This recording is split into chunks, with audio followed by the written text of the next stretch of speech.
नमस्कार मंडळी, आज आपण महाशिवरात्रीच्या उपवासासाठी पुरी आणि बटाट्याची भाजी बनवणार आहोत.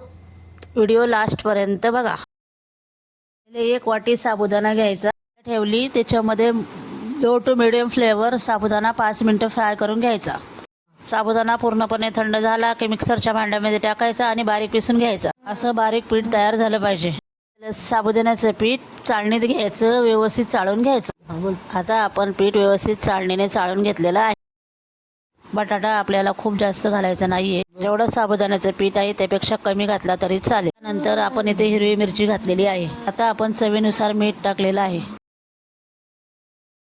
व्यवस्थित आपल्याला पाणी न घालता बटाट्यामध्येच हे पीठ मळून घ्यायचे आहे.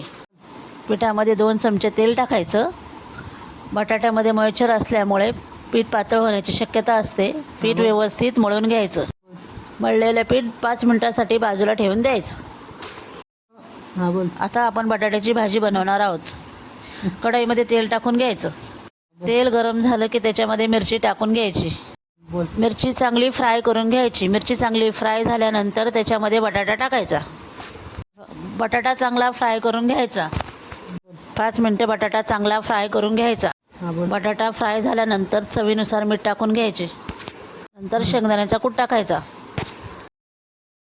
शेंगदाण्याचा कूट टाकल्यानंतर भाजी चांगली फ्राय करून घ्यायची. ही बटाट्याची भाजी बनवून तयार झाली. आता आपण पुरी लाटायला घेऊया. पीठ आपलं चांगलं मऊसूत झालेलं आहे.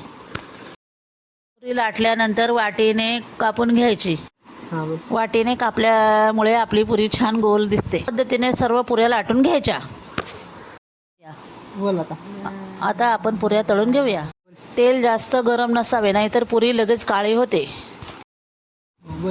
पुरी सावधपणे तेलात सोडायची, नाहीतर तेल अंगावर उडू शकतं. थोडं हलक्या हाताने दाबायची म्हणजे पुरी फुगते. दोन्ही बाजूने सोनेरी रंग येईपर्यंत चांगली पुरी तळून घ्यायची. पुऱ्या तयार झालेल्या आहेत. आता प्लेटमध्ये काढून घेऊया. आता आपल्या गरमागरम फुगलेल्या उपवासाच्या पुऱ्या तयार झाल्या आहेत. बघा किती सुंदर फुगल्या आहेत आणि बाहेरून एकदम खुसखुशीत दिसत आहेत. या पुरीसोबत आज आपण बनवलेली उपवासाची बटाट्याची भाजी, झणझणीत भाजी सर्व करूया. ही भाजी आणि पुरी एकत्र खाली की चव अगदी दुप्पट लागते. बघा पुरी आतून किती मऊ आहे आणि बाहेरून एकदम कुरकुरीत. अशी गरमागरम पुरी भाजी महाशिवरात्रीच्या दिवशी खायला एकदम परफेक्ट लागते. सोबत थोडं दही किंवा शेंगदाण्याची चटणी दिली तर चव अजून वाढते. ही खास उपवास पुरी भाजी तुम्ही नक्की ट्राय करा आणि कमेंटमध्ये सांगा कशी झाली. व्हिडिओ आवडला असेल तर लाईक करा, आपल्या मित्र परिवारासोबत शेअर करा आणि अशाच पारंपरिक रेसिपीसाठी चॅनलला सबस्क्राईब करायला विसरू नका. महाशिवरात्रीच्या सर्वांना हार्दिक शुभेच्छा.